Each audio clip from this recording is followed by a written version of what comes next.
Greetings, virtual wanderers, Aeons here. What if I told you that in the future you can hack vending machines, punch a cybernetic gangster in the face, and put on erotic prosthetics? Cyberpunk 2077 is one of the most talked about open world RPG releases in recent memory. Developed and published by CD Projekt Red, it first launched in 2020 for PC, PlayStation 4, and Xbox One, later making its way to next-gen platforms. Set in the futuristic, neon-soaked Night City, the game puts you as a mercenary trying to make a name for themselves, called V.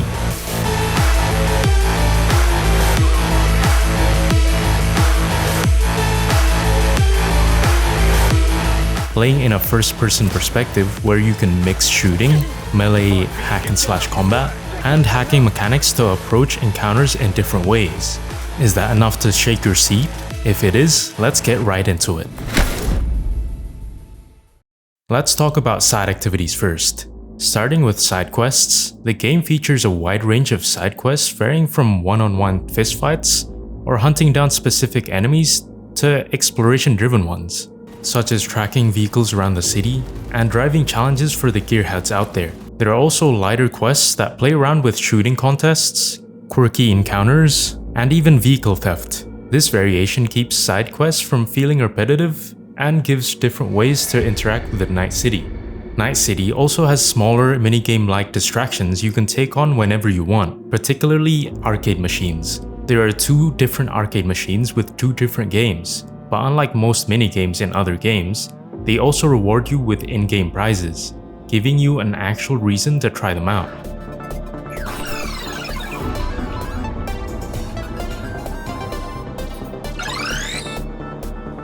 Buying and selling is another layer of interaction in the city. You can buy vehicles and apartments of your choice. The apartments have their own style and atmosphere based on their districts, and shops sell anything from clothing, weapons, and more adult-focused services, so you can put your erotic prosthetics to the test. Each store has its own inventory, and while the selection can change over time, the type of items depends on the kind of shops you visit. When it comes to junk and excess equipment, they can be sold either at vending machines for convenience or to vendors for better returns. Now when it comes to collectibles, Cyberpunk 2077 includes collectibles that tie directly into progression. Relic points scattered across the city can be gathered to unlock new perks, encouraging exploration in less obvious spots. There are also murals hidden around districts that you can scan, functioning as a collectible hunt tied to Night City's culture and history. These activities add optional layers of regression and encourage players to look off the guided path. We also have gigs, handed by fixers throughout the city, which are smaller jobs compared to side quests. These can include taking down criminals, neutralizing cyber psychos, stealing specific cars, or infiltrating locations to complete a task. They usually don't take long, but they offer solid rewards in money, experience, and gear, making them worthwhile to pick up regularly. Since gigs are constantly available, they help fill the city with short-term goals. It's all true. Happened exactly as Bill said. That's unfortunate. See, I really don't like being made a fool of. Boys, eat shit, psycho! The game also lets you pursue romances with key characters in the side quests, each tied to their own storylines and shaped by your choices and V's background, aka gender. These relationships add personal depth and can even get you their life updates by SMS. You can also spend your time crafting items, which can be done directly through your inventory menu, where you can choose to build or upgrade items. Weapons, clothing, mods, and consumables can all be crafted if you have the right crafting level and blueprints. To make these items, you'll need components gathered from looting enemies, dismantling gear, or hacking access points across the city. Essentially, the world of Cyberpunk 2077 is filled with a lot of side activities you can choose from. When it comes to the world, the Night City in Cyberpunk 2077 is designed as one continuous open world rather than being broken into segmented regions. From the moment you step into the game, most of the city is fully accessible. The city is divided into districts, but these divisions are for thematic and environmental variety rather than restrictions on movement. Traveling across the Night City can be done by many means, either on foot, by driving vehicles directly through the streets, using the N-Cart public train system, or by using the fast travel system, where you jump between specific terminals scattered throughout the map. The Night City feels like a borderless marvel, with nothing blocking your path in the world, even extending to the verticality of the map, where you can even parkour on top of the tallest buildings. So, the only invisible walls here are at the edges of the map.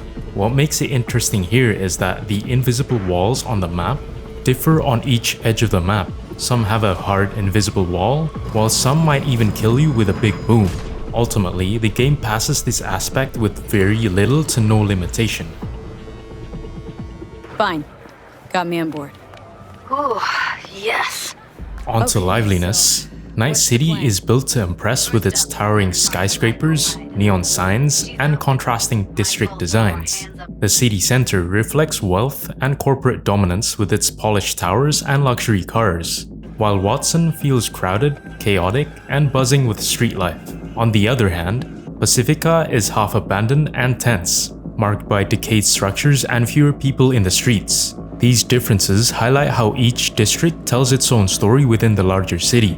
Ambient details such as holographic billboards, city chatter, shifting weather like fog or rain, and even the ability to change radio stations while walking or driving add extra layers to the atmosphere. Settlements in Cyberpunk 2077 take the form of these districts, and each one is filled with NPCs that match the area's atmosphere.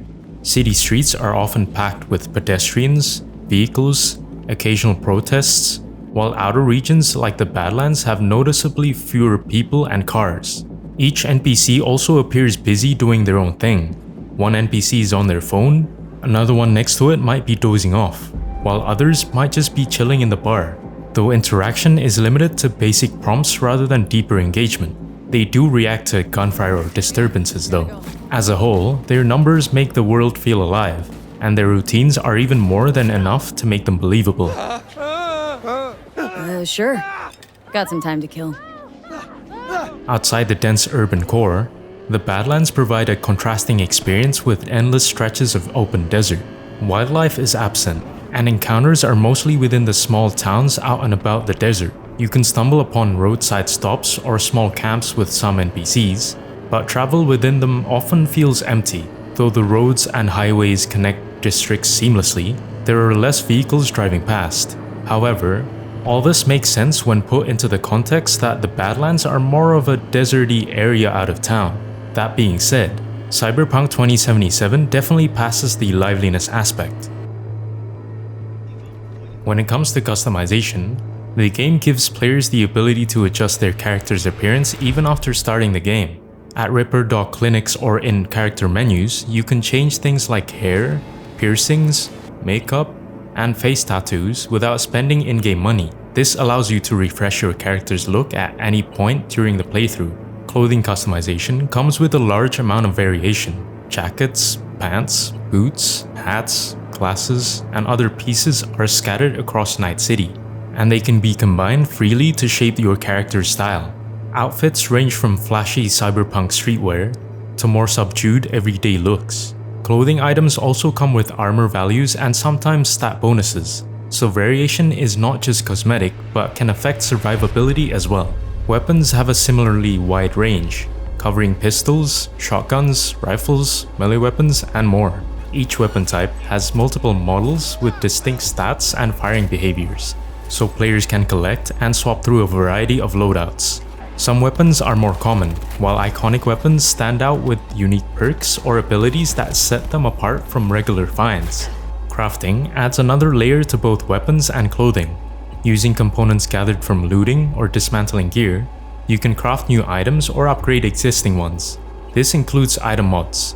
The crafting system assigns rolled modifiers, so two versions of the same weapon or clothing piece might not be identical, giving each crafted item a degree of uniqueness.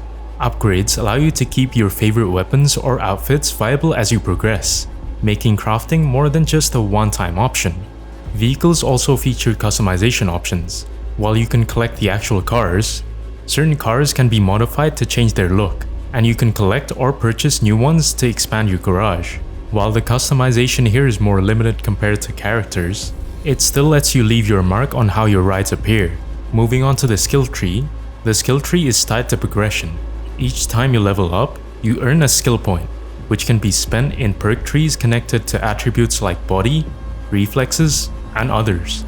These trees branch into offensive, defensive, and utility perks, with a mix of passive bonuses and active abilities.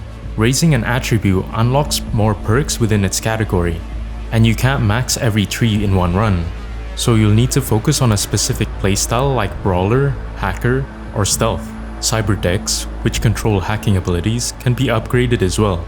Installing better decks improves your options in combat and stealth, letting you access stronger quick hacks or more memory slots. So with that extended list, Cyberpunk 2077 definitely nails customization.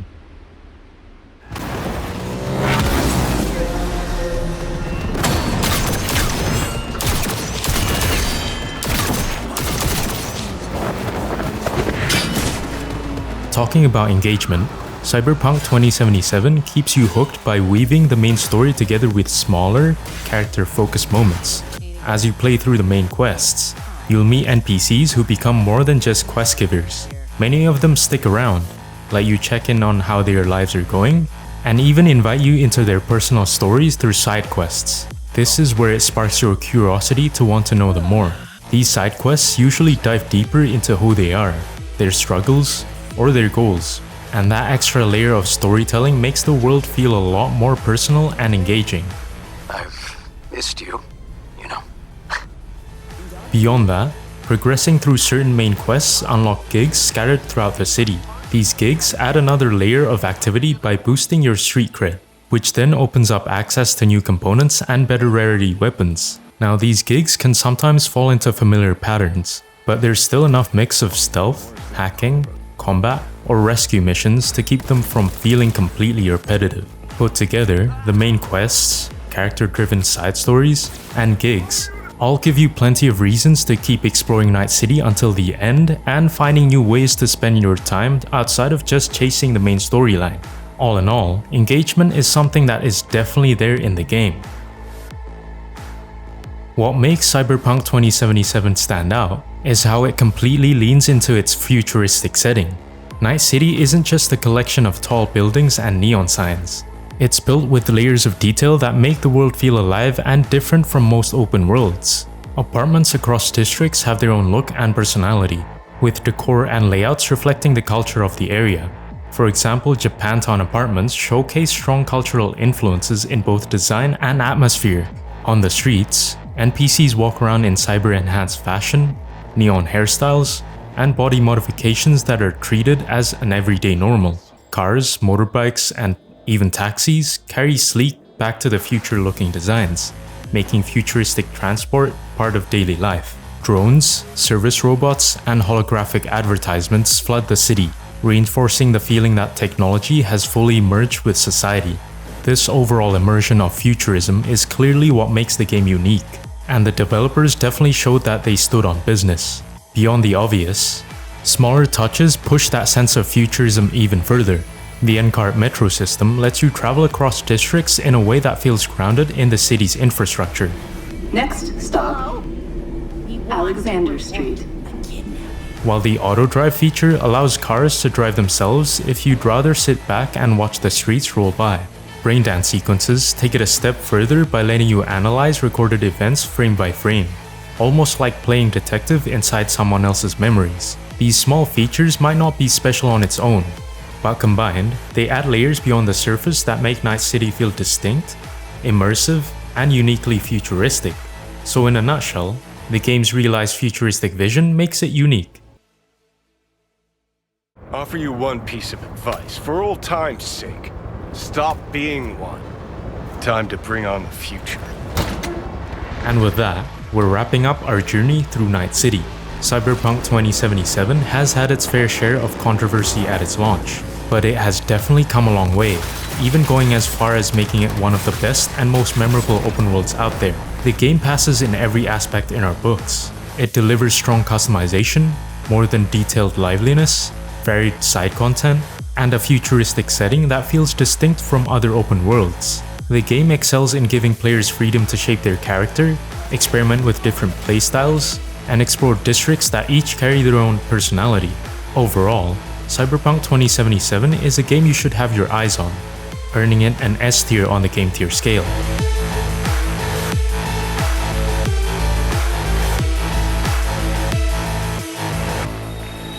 I'm here to say goodbye to all of you.